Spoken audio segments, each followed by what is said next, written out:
Hello, friend. It's time to restart. So, what's the fifth phrase of Jesus in the Lord's Prayer? Our prayer, the prayer that He gave us. It's, Thy will be done. Now, this is a particular favorite of many of us, but I might suggest for a rather incomplete reason. You and I will often end our prayers with, Thy will be done. And although it's a true and honest thing to pray, but to get the most from Thy will be done, we need to be reminded of something. You see, we are all prone to forget that all matters are always out of our hands, always within the purview and direct interest and action of the sovereign Lord. That's what sovereignty means, absolute and total control. So why then are we commanded to pray, Thy will be done? Well, because you and I have the perverse propensity to step in and take control of the running of the universe.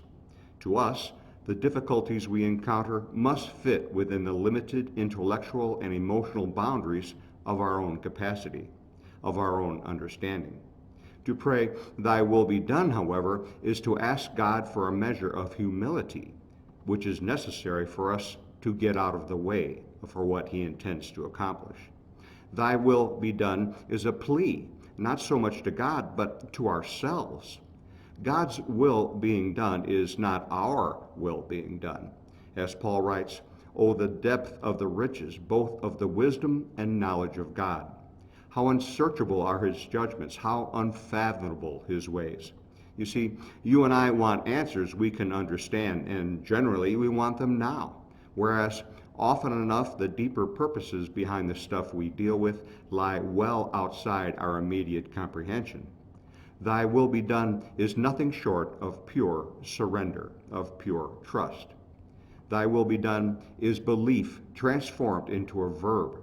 You and I walking obedient to His claim upon us, His calling. Paul writes, He called us with a holy calling, not according to our works, but according to His own purposes.